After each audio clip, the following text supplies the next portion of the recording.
Good morning, everyone, and welcome back for this Sakaso live event on Sunday.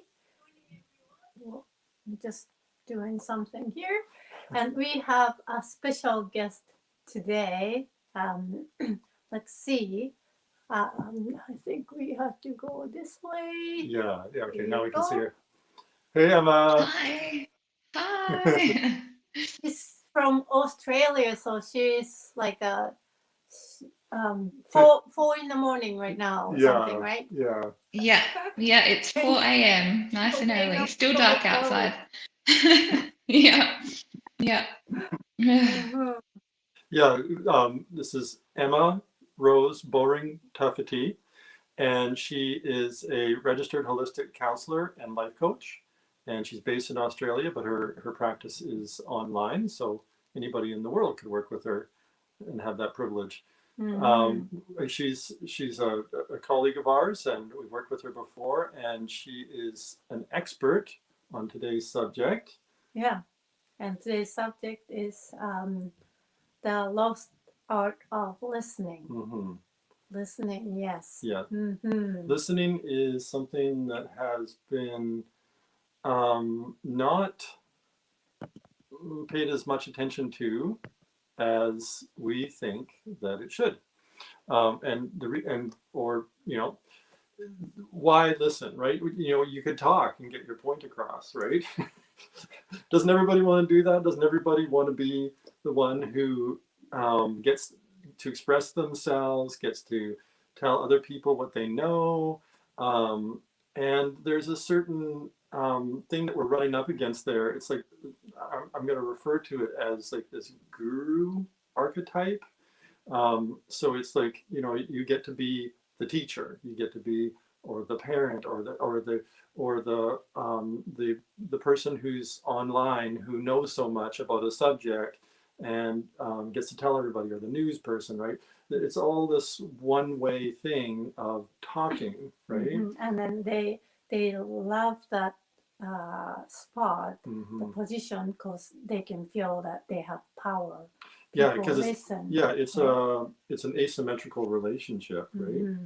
Yeah, it's not a two-way um, um, balanced, equal relationship Mm-hmm. between the guru Mm-hmm. and the person who's listening to the guru, apparently learning from the guru, Mm-hmm. right? Yeah. So that's what's coming. There's that archetype that's coming into that dynamic whenever we are the ones who want to be the one talking. We want to impress everybody with what we know, right? Mm-hmm. Or win the argument, or be the one who is right. Another aspect of thing Mm-hmm. that is that that gets in the way of what we really want to achieve, and that is that we always want to be right. We want to be the one who wins that argument and gets to prove themselves. And it actually is, again, an asymmetrical relationship where we are actually beating the other person.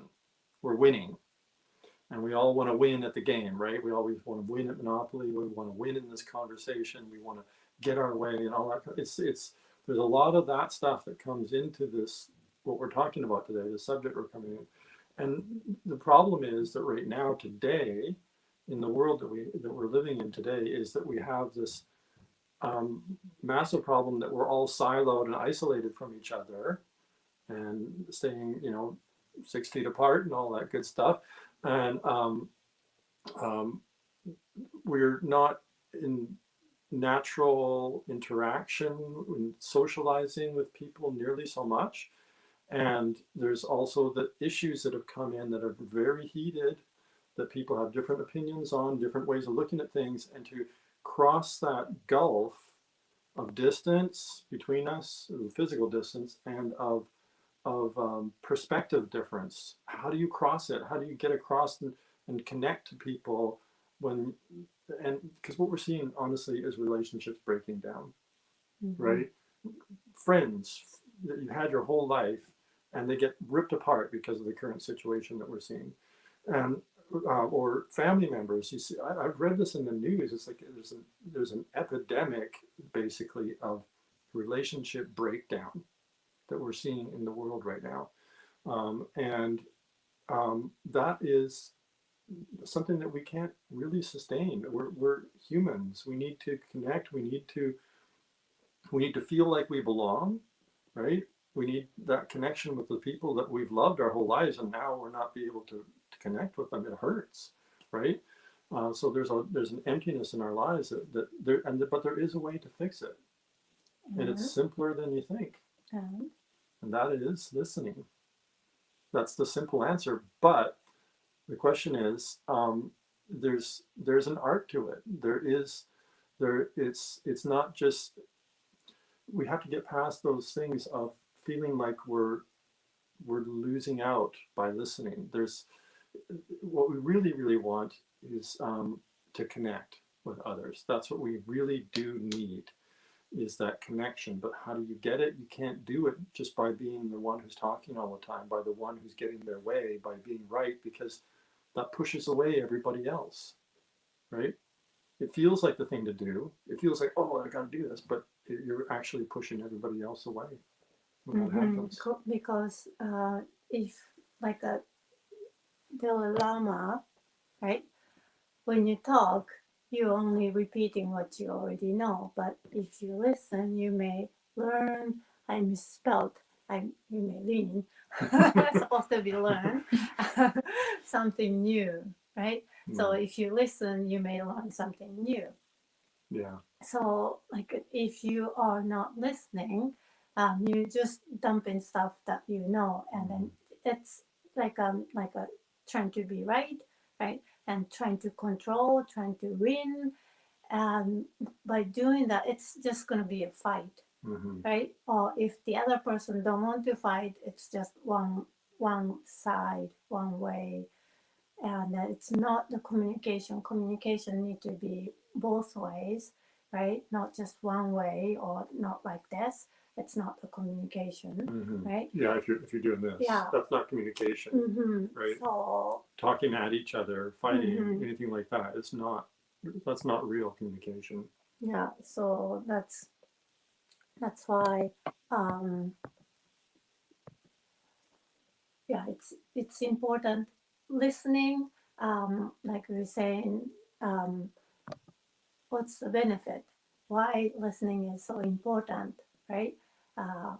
What benefit us? Like people think if we listen, listening is for the other person. It's the loser, right? The loser listens. The winner is the one who's talking. Yeah, gets the last word in, all that stuff. Yeah, but no, it's not. It's not the fact is, if you listen, something happens that when you are only talking, right? Like you gain something. It's not just you giving the time to the other person, right? The other person, yes, received the talking time, and then by letting the other person talk, you actually receive a lot of benefit. Like I can start with like, when they when you listen, they you're providing a safe place for them to talk. Yeah, that's right? very important. And then they start to put their guard down, and they feel safe, and then they feel like they are heard. And that's when the magic starts. Yeah, feel like they're being heard. That's when the magic starts to happen, right? And then they are in a different space than when you're going like this and trying to control. They are like, okay, I'm safe. I can talk, and he or she listens, right? And they feel more they feel safe. And then when they're done, when you listen all the way through until they are finished talking, and then if I talk after that, they listen, right? now they feel like okay, they can listen to what. And they do that. That's so critical. What you're getting to right there, because what you said earlier, you said that they feel safe, right? First of all, they feel safe. If this is going on, there's only one way to stop this from happening. Yeah, punch back harder. Yeah, right. That's what everybody thinks, right? Right. Yeah. Yeah. But in reality, it's to allow the other person to feel like they don't need to do this. If you want them to drop their guns, right, and their shields, then just listen. Create the space for them to bring their message into the conversation. And then they feel safe. They feel as though they don't have to do this, and then they stop. They'll just stop. That's the magic of it. And then, like you said, at that point, you can actually, they will allow you, because they feel safe, they will allow you to respond in some way. Yeah. Yeah. So, and look at our expert listener here. She's listening so beautifully, not saying a word. Writing down my notes. typical counselor, just writing the notes down from what I'm listening to. I liked what Satomi was talking about when you were saying what's the benefit, and one of the things I was thinking of when you were talking, Satomi, is when you feel listened to and heard, it feels really good, you know, and you kind of feel satisfied at the end of the conversation once, you know, you both feel like when you're both listening, you're both paying attention to each other, you can both leave that conversation feeling so satisfied, and it's just a good feeling. And that's kind of what you want to aim for when you're in conversation with someone else. You know, it's that satisfying feeling both parties get. Yeah, you feel as though there's a connection because you've been able to share something, and that's what people do. They share, right? No matter what they've got, whether it's anger, whether it's joy, whether it's sadness, whether it's impatience, no matter what it is, people share. That's just what we do, right? And so when you get to share, and you realize it's that the person that you're talking to, you're talking to them for a reason. You care in some fashion that they are hearing your message, and then when you're able to deliver that message, then you do feel good. Yeah.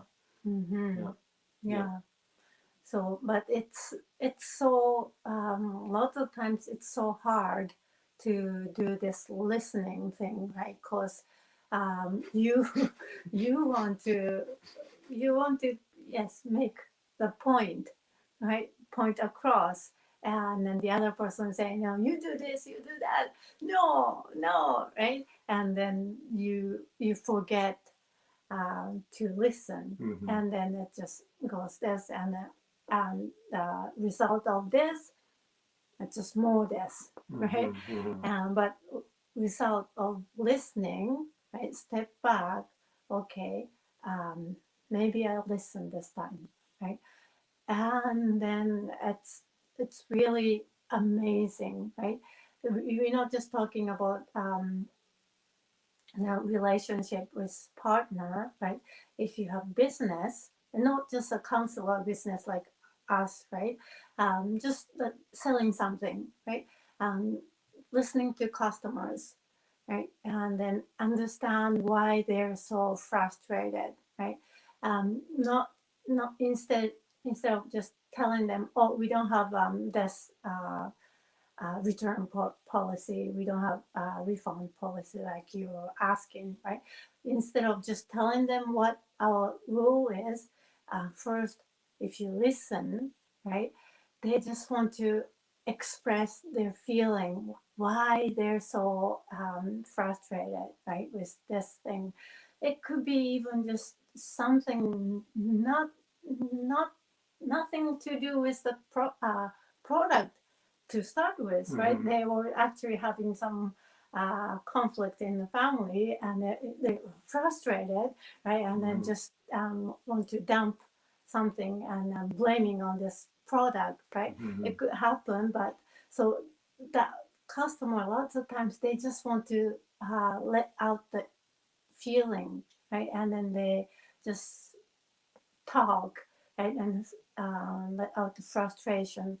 So That's listening, the first rule in business, right? Is to listen to the customer's yeah, pain, right? So yeah, see if you can have something that will help solve the customer's pain, and that's where you do the business, right? That's mhm, where. yeah. So that like and when you do the listening skills, right? Put aside the rules and the company policy, but listen first, and then the customer just felt like uh, they have been heard, Mhm. and then oh, okay, and then when they're done, like we say something, okay, I understand your situation, but this is this, and then they were more open to receive what we say too, Mhm, right? mhm. So we setting up the space, safe space, right? And then otherwise, if we start, oh no, we don't do this, and they're in a fighting mode, right? And then we cannot solve anything. It just makes it worse, right? So it's not just relationship like with your partners or with your family, friends. It's also a business relationship too. Listening can improve customer satisfaction and improve your sales, Mhm. right? Yeah, So yeah, yeah. absolutely. Yeah, so should we switch to something that we can practice and actually improve the listening skills? What do you think? Yeah, okay. There was one thing I wanted to know before we do that, though, Sure. as you were talking about the business customer relationship, especially when someone is feeling stressed, they're coming to you and they're a bit anxious, they're in the stress response. You know, there is this sort of goal, this aim to just bring them into a place of rest, of peace. And you want to kind of, when you're listening to someone in a business or any sort of situation, when you're listening to someone, you're beginning to activate that parasympathetic nervous system and bring them into a place where they're starting to operate in that rest and digest mode. They're starting to feel a lot more satisfied, even if their problem hasn't been solved yet. You're just listening, you know, and that just brings them into this state of relaxation. They're feeling a bit more better. They're a bit more calmer. They can think more rationally. They can think a bit more creatively, and they're a bit more open to hearing what their options are, you know. But that when someone is in that anxious stress response, you do want to try and aim to just calm them down a bit, bring them to a place of relaxation. And that kind of does move into the next topic, like you said, with what is, you know, what are some sort of activities or something that you can do. And that two things, I know you guys have a really great one. The two things that I wanted to bring up, because I do believe that listening does require a lot of self-reflection first, and that requires a lot of work. But two things that you can implement to help that process of learning how to be a good listener is mindfulness meditation is one of them. Um, that one is amazing. That one, when I first did mindfulness meditation, I really struggled to listen to my thoughts because I had so many. They just kept playing over and over again. I had so much emotions. I didn't know what to listen to. I wasn't grounded, and I had to learn how to just let everything pass through without judgment, you know, just let it be, let all my thoughts be, but also pay attention to my five senses. And every time I did that, um, you know, I kind of, my listening improved, but not just listening in a sense in conversation, but just in general. Like when you do your mindfulness meditation or your Zen meditation, you're sitting down and you're doing the five senses and you get up to the listening part. You can start in your immediate environment. What can you hear? Maybe you can hear the ticking of the heater in the background. Maybe you can hear the birds a little bit further away in the garden. Maybe you can hear the cars out on the street. really far away, 2 kilometers away, 3 kilometers away. But you start improving the, you know, your immediate sounds and your more, let's say, further away sounds. You really start to be more engaged and more present in your conversations. And mindfulness meditation and Zen meditation is definitely one of the things that I would recommend, as well as brain heart coherence meditation. That is one of my favorites. That takes less than a minute.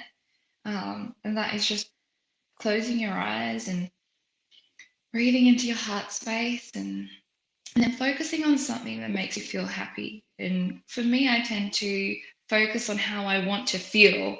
Say, for example, if I've got a big day ahead, I try to do this every day, but, you know, for example, something's making me feel a little bit nervous. I might have to meet someone, or I might have a meeting with a friend or a client or a co-worker. One of the things I like to do is the brain heart coherence meditation, and focusing on how I want to feel at the end of it. You know, how do I want to feel at the end of this meeting, at the end of this conversation? I want to feel, and it's about, okay, yeah, sure. So you kind of just sit however you normally sit, you know, feet flat on the ground, your eyes gently closed. You take a few deep breaths into your heart space, in through your nose, and either out through your mouth or out through your nose, whichever is more comfortable. You want to pay attention to how you're breathing as well. You want your breathing to be smooth. So you just want to breathe until you start to feel your breath becoming smooth. You'll notice if it's smooth or not. And then once you're there, you kind of just think about your meeting or the person that you have to meet or what you have to do for the day. And you get to the end of that meeting, the end of the day, the end of the hour, the end of the conversation. What do you want to feel like at the end of that conversation? Do you want to feel good about yourself? Do you want to feel like you were heard? That what you said had value? That you felt understood? That you felt that you could contribute value? That you were satisfied with the conversation? And then you just sit there in those feelings for however long you want to. And then you can, when you're ready,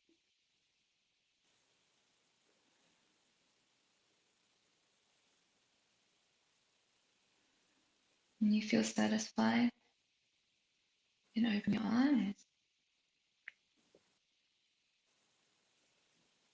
Very, very, very quick practice, but it's gold. Yeah. This is nice. Yeah, I haven't done this particular meditation just for having a conversation, similar one, right? But I love just inviting the outcome, right? How I would want to feel at the end of the conversation, right? I love that part, and that I know it would help big time. So like you usually do it before. Yeah, every day, especially when I'm nervous. Morning. Yeah, every morning I do it. If I've got something big coming up and I'm feeling a bit anxious, I'm definitely doing it. Even if I have to do it every single day and think about the same feelings, every single day I'll do it. Yeah. And for me, it doesn't tell you how it's gonna, like, it doesn't tell you the steps that it's gonna take. It's a little bit of like a manifestation technique, I suppose. But it's but at the end of it, that's how I want to feel. So however it plays out, I'm gonna feel the way I want to feel at the end of it. And usually when it's balanced and it's healthy, you come out feeling like you added value as well. You didn't just receive it, you also added it. And you want to feel kind of like you both got something positive out of the meeting or the conversation or the experience. Yeah, Mm-hmm. hopefully that's helpful. Yeah, I love it. That was amazing. Mm-hmm. Thank you. Yeah, you setting your mindset to be calm, right? Not just going having an argument, right? You setting yourself up for peaceful conversation and hopefully peaceful ending, right? But then the more you do, like you said, you do every day, the more you do, like even let's say you have a big meeting or big conversation that you're gonna have in a week, that if you know that and if you're anxious, you do that every day or more than once a day, and then the more you do it, it's like it's subconscious programming, right? Yeah. You are doing it. You are, so I love that. Mm-hmm. Yeah, And thank you for it's powerful sharing. with the visualization, right? Yeah. Yeah. So you said another. You said you have two. Is that two?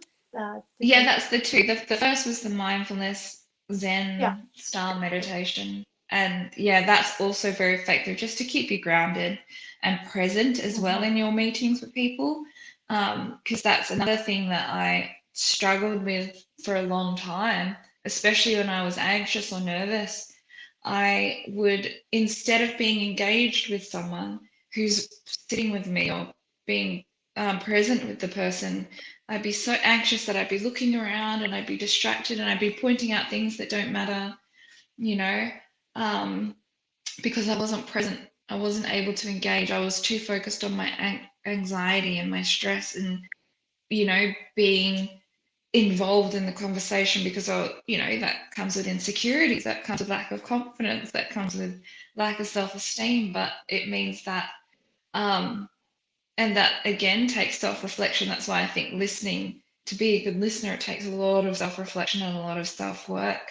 And mindfulness meditation and Zen meditation helped me to focus on what was actually going on in my head and letting those thoughts go, and helping me to be present and grounded. And that is something I like to do, especially if I'm feeling a little bit more anxious or less focused or distracted.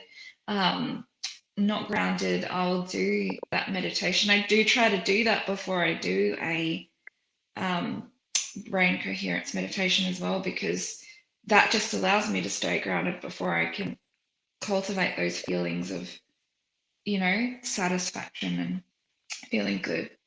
Yeah. But do you want to walk people through the mindfulness exercise Okay, as well? yeah. Awesome. Of course.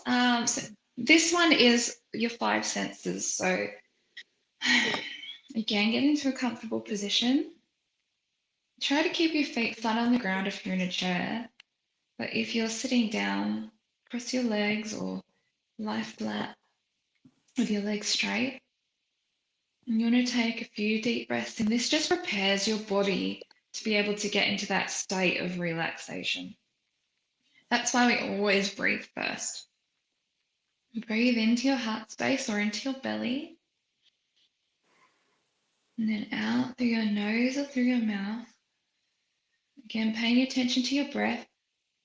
You want your breath to be smooth. Sometimes we start off with a shaky breath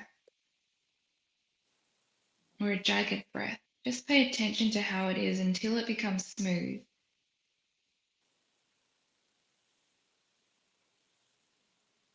And then when you're in that place, we can start off with any sense. I usually like to start off with a feeling sense. So what am I sitting on right now? What does it feel like? Can I name the material or the structure? Naming those physical feelings. And then you can also name, how am I feeling? What's the temperature like around me? Am I feeling cold or warm? Is there a breeze that's making me feel a bit cold? Once we've established those feelings, we can move on to taste. And you might not have eaten anything, you might not have any taste. So then you just say, I have no taste right now. And then you do smell. What can you smell around you? Try and identify the scent. Sometimes it's not always pleasant, but it doesn't matter. Sometimes it's really nice. All you're doing is trying to identify it. So see if you can identify the scent. Now, because our eyes are closed, we don't really do the sight one, but we'll move on to the sound and the hearing. So what can I hear around me?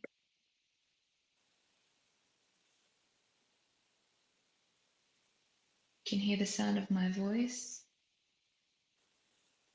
You might hear the sound of the streetcars outside. There might be crickets outside your bedroom window that you can hear.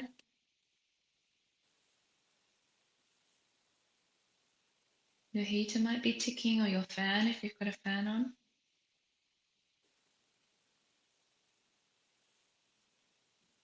Just try and identify all the sounds you can hear. And really ground yourself in the present moment.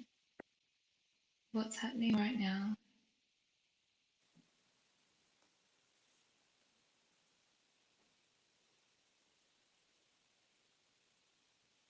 And then, if you want to, this is optional,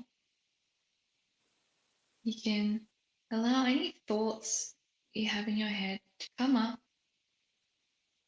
and pass through without judgment. You can listen to the thoughts, identify the thoughts, hear the thought structure, but just let them pass through and just take notice of what you're thinking and what those thoughts are. That's all you're doing.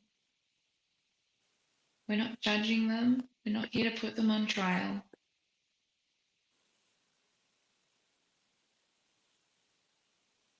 Just let them pass through your mind.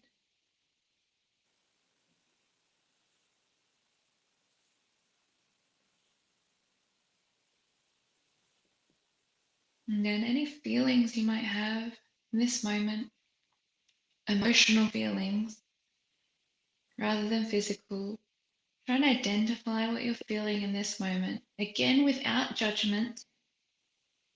Your feelings are not on trial right now. They just simply are. So what are you feeling right now? Maybe you're feeling comfortable, peaceful. Maybe you're feeling a little tired or hungry.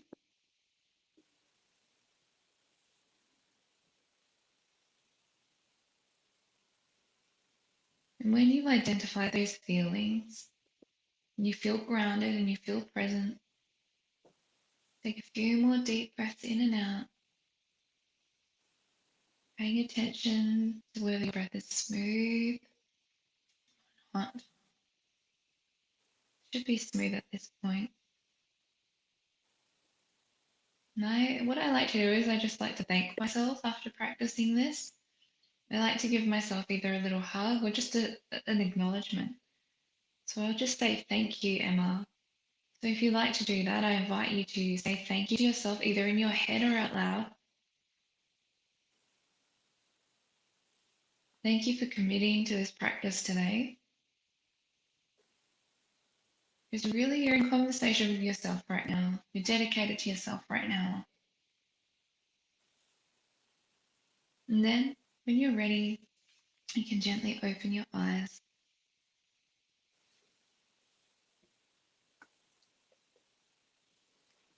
And so what that practice really does is it helps you to listen to yourself. Because when you're talking, you're not listening to yourself, are you? You're too busy making noise.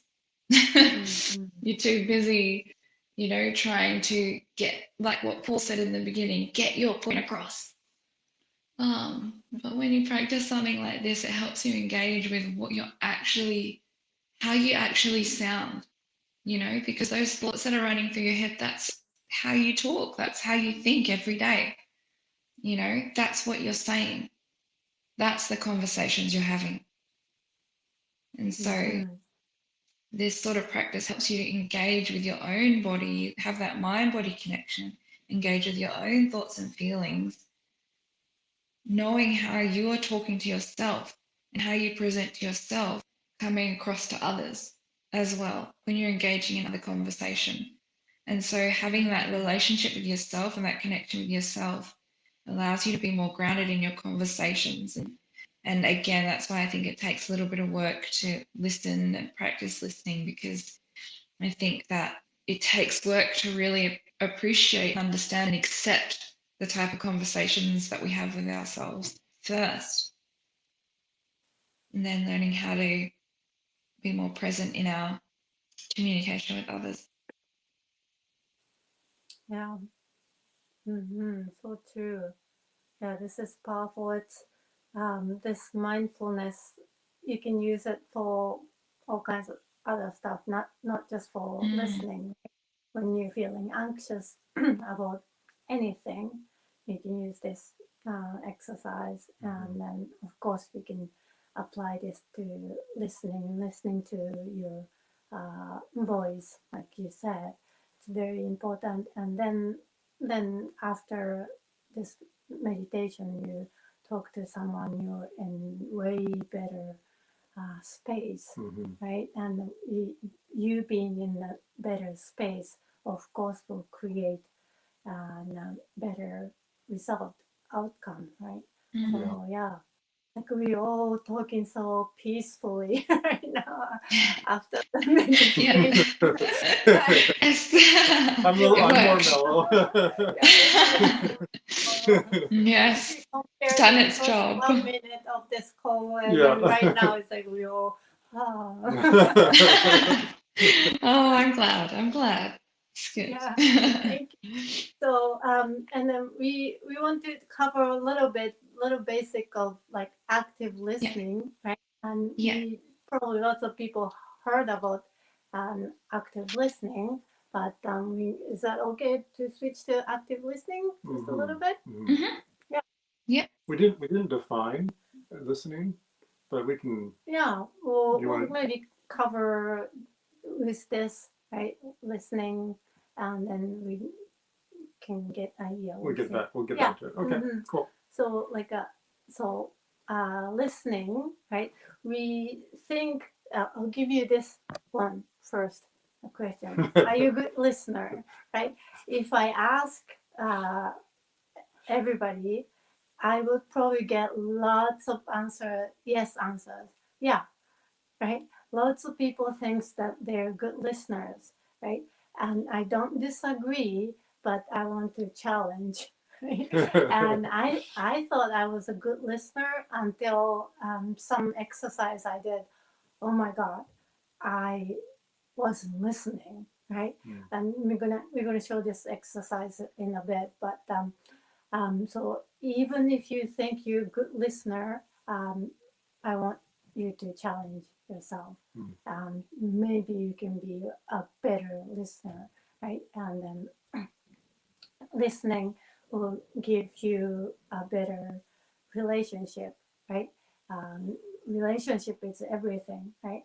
Your family, your partner, your business, workplace, anything. It's all relationship. And if you are not having good relationship, nothing's gonna go well, right? So to have a good relationship, starting with being a good listener, right? So are you a good listener, right? So let's go into active listening. What's active listening? Lots of people heard about it. Or not. Or not, but then yeah, it's new, and then you can listen. So who wants to? You, Emma, you wanna? Yeah, sure.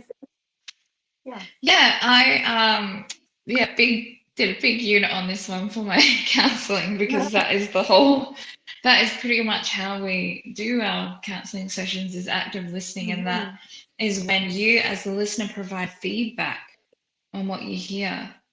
and you provide it to the speaker, so the person who's talking.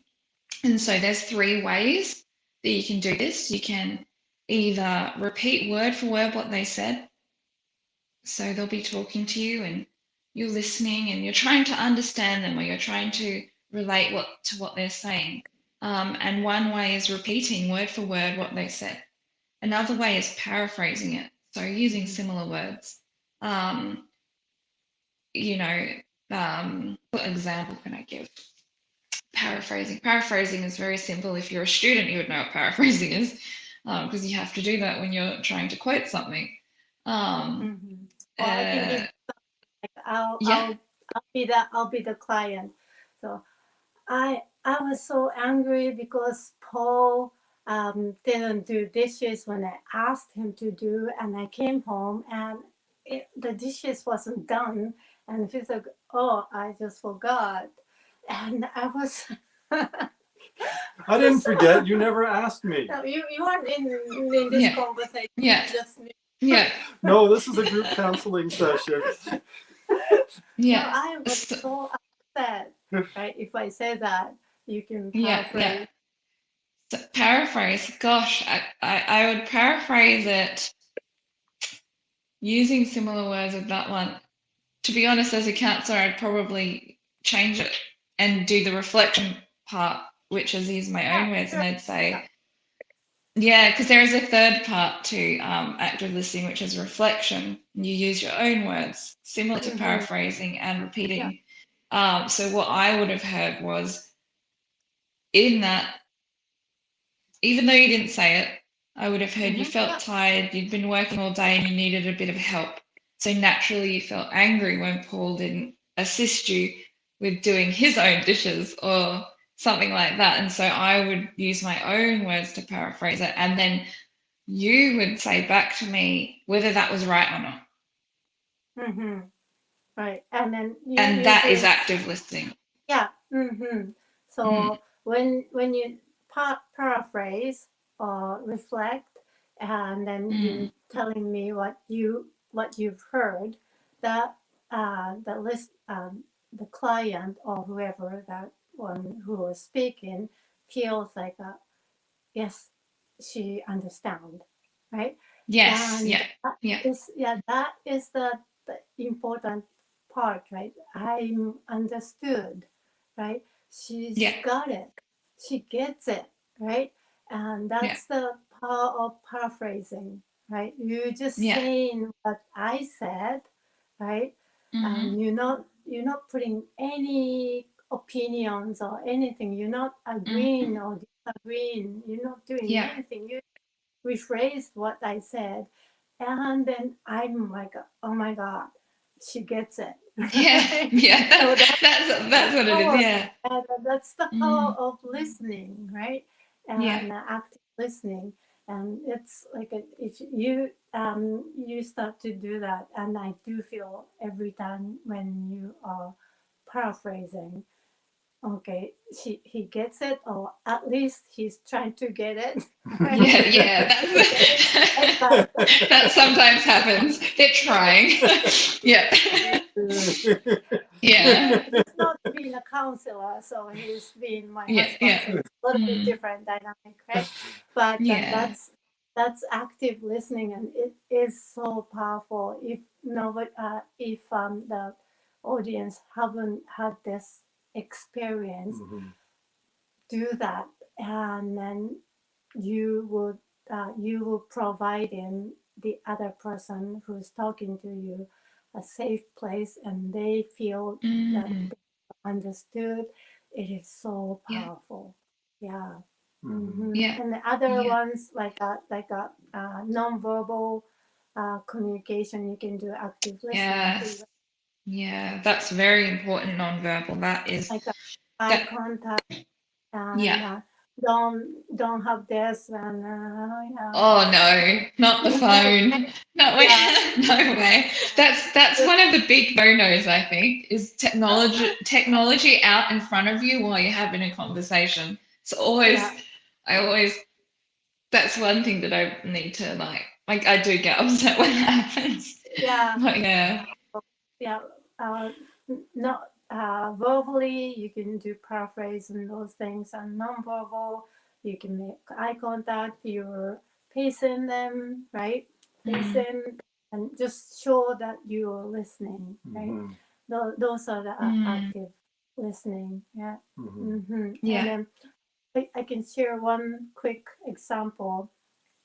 Like the lady, she phoned me. She was doing survey, and I don't know many people. I don't enjoy doing survey, but I agree to do that, right? And and then usually it's like yeah whatever, and then how long it's gonna take, right?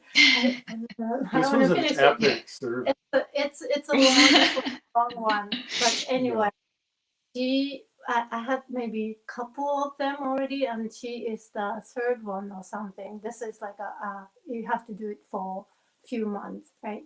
And she was the last one, but the she was awesome at listening, right? And Oh, you wow. usually don't enjoy this survey Yeah. conversation on phone call, right? But I was enjoying the conversation, but what she did is just pretty much paraphrasing, right? She's the one who's asking question and I'm answering, just giving the information, but she is just responding to what I say, right? And so what do you do, right? And that's like a employment whatever Yeah. survey. Yeah. So she was Yeah. asking what we do, right? What how much we make, and those kind of thing. And then so I my husband and I do healing business. Oh, healing business, and then she just say, oh, that's good for you, right? And then not just taking notes and typing in the data, right? Yeah. She didn't just say okay. Right. Yeah, she just Okay. replies, Right. right? And then Yeah. we were actually out hiking, and then and Wow. then and then I told her, Who and fills out a just survey when they're hiking? I and mean, then really. I know. she Satomi. oh yeah, I was just telling her I'm just outside and just start hiking. Oh, sorry about that. And so okay to continue. Yeah, it's okay, right? And then she was just I love you guys doing hiking, being out nature. Just inviting a conversation, right? Mhm. And Mm. she was amazing, and even her job was just taking that information from me. She was also being a good listener, so I enjoyed doing survey, and that never happened before, right? Yeah. And yeah, Wow. so yeah, I learned something. Oh my gosh, she is great, right? Mhm. Mhm. And Felt paraphrasing, valued. yeah, Mm. like there's no she's just on the phone, so I cannot see her, but still I can tell that she is really listening, right? Yeah. Not for her job's sake, right? But just for the conversation, right? So that's really it changed the relationship and it changed the call. But yeah, that's it's very really powerful how you listen change it can change everything, right? Mhm. Mhm. And Yeah. yeah, and we are getting close to the end. And one more thing, uh, exercise um, that I Oh, want yes. to, yeah, I want to do that to improve it, not improve listening. I'm just gonna change this. Let me check. So it's not improving listening, but improve relationship.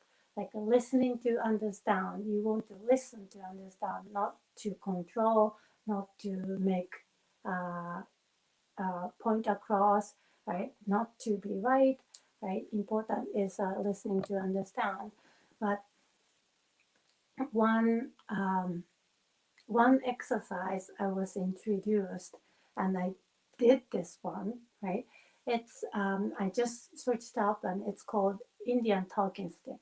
I didn't know that name, but Ah. it's called Indian talking stick, and actually it's just a stick, right? And then you give the other person a stick, And as long as she's having a stick, she's the talker. You don't talk, right? You don't say anything. You don't say that you agree or you don't disagree.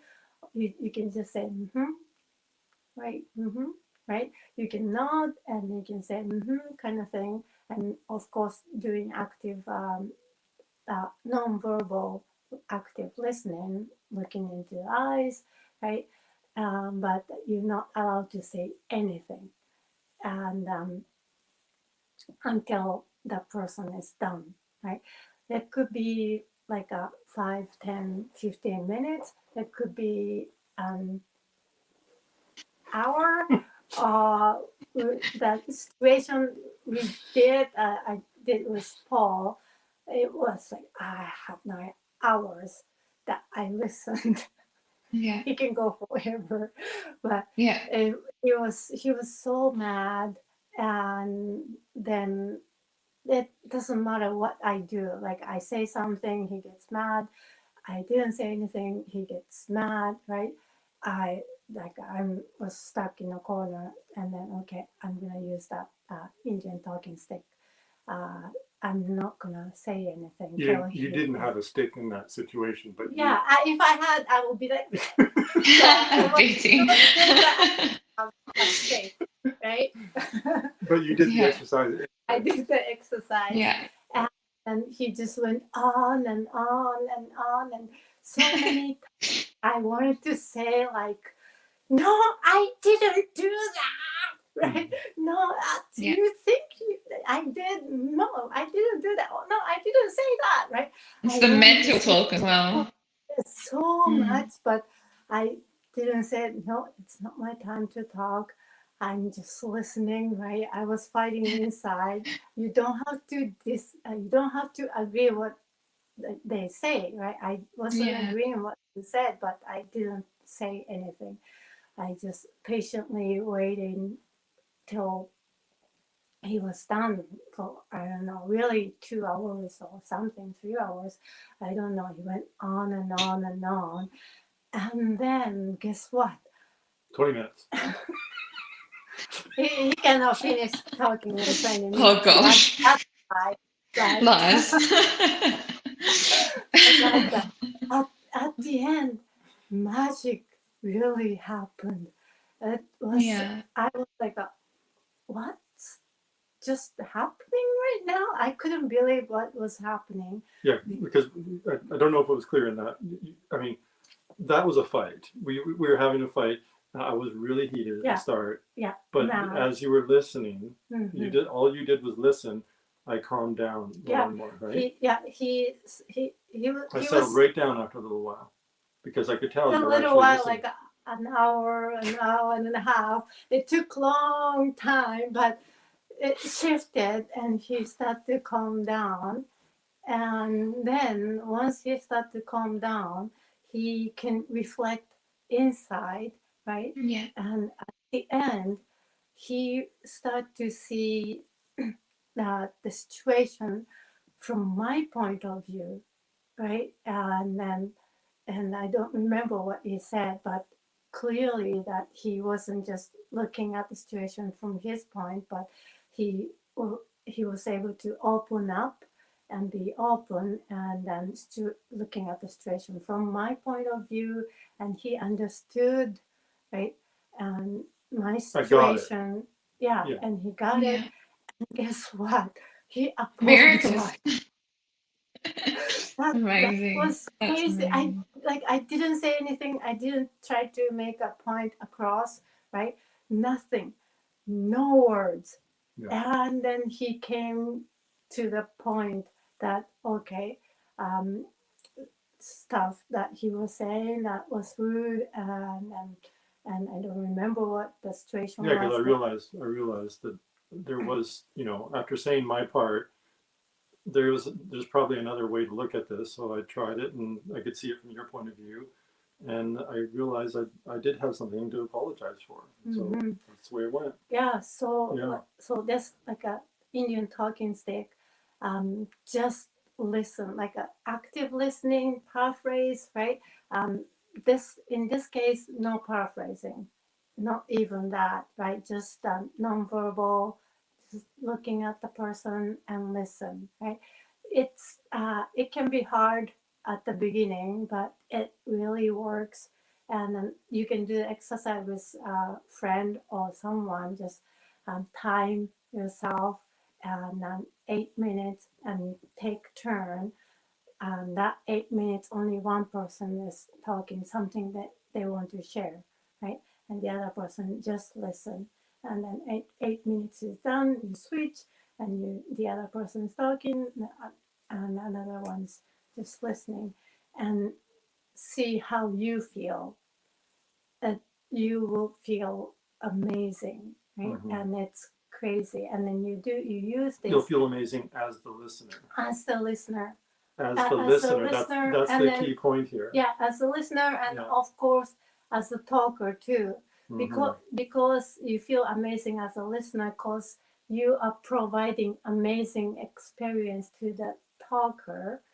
Then for return, you are receiving amazing result, right? So yeah, use those ones. Any situation that you can use, like a relationship with your partner, right? Like this example that we shared, or business, right? With your coworker, boss, your customers. If they want to say something and then they're just frustrated and then they have some complaints, you can try this listening skills, Indian talking stick.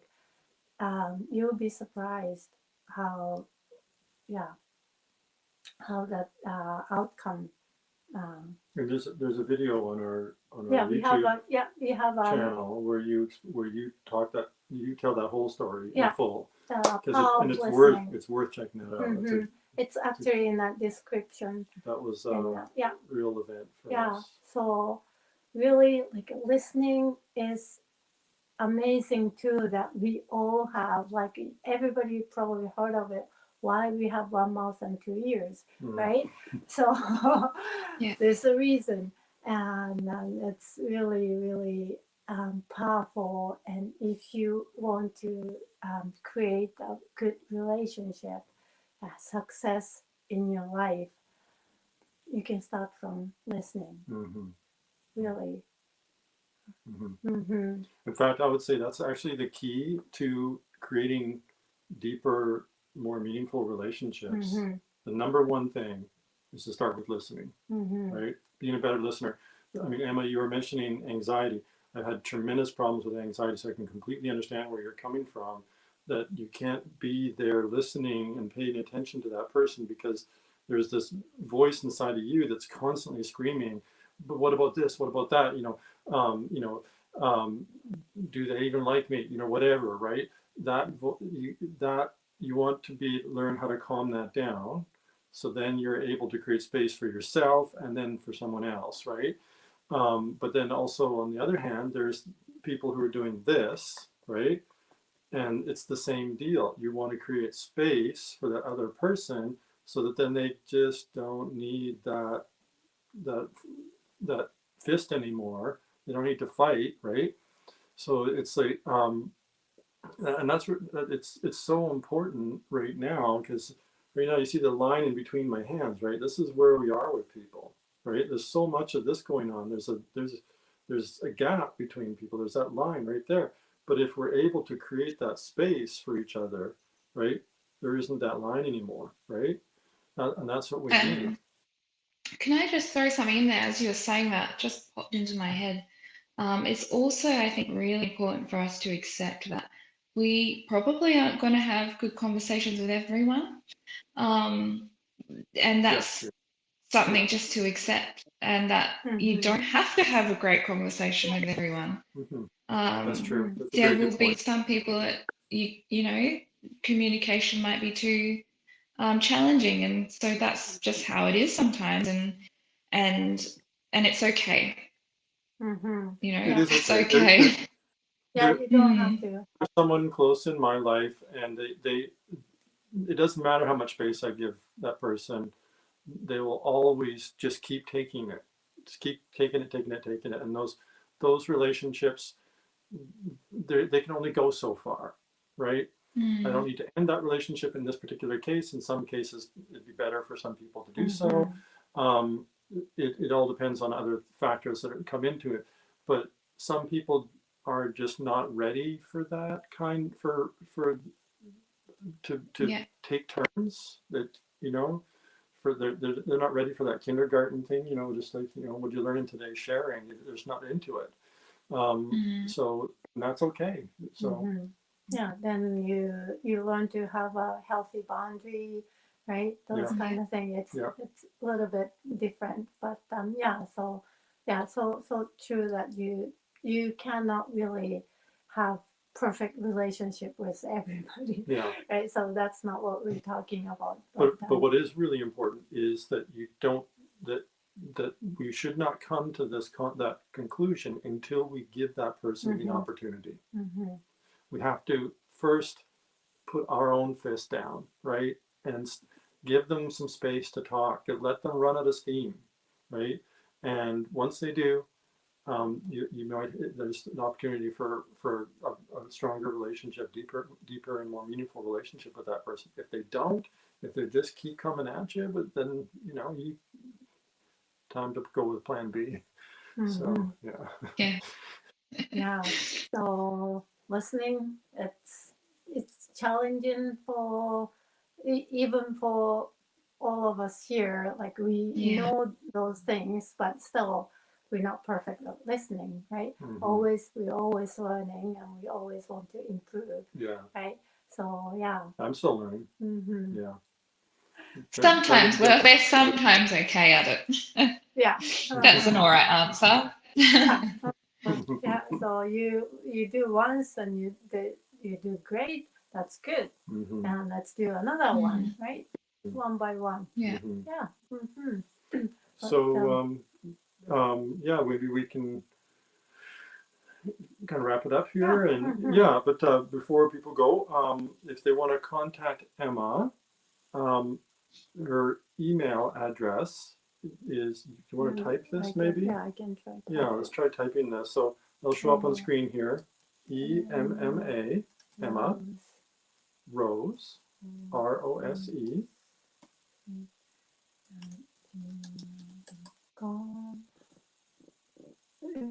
Tell us if we got this right. It's okay with the capital.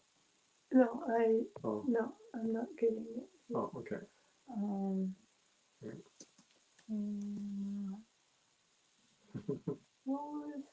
Is that right? Oh, tell me. Oh, not this one. Is this? Yeah, that's perfect. Absolutely perfect, Satomi. Thank you. Email address. So once again, I mean, she's a holistic counselor and life coach based in Australia. She's a wonderful person to work with. And thank you so much, Emma, for coming on. Yeah, thank you so much. We enjoyed the call. Thank you for having me. So I felt so special. So thank you so much, guys, for inviting me to join you today. It was our pleasure, our honor. Thank you so much. Yeah, thank you. And all right. we'll be back Sunday, same time next week again. And we'll see you 4 p.m. Eastern. We'll see you next week. Bye-bye.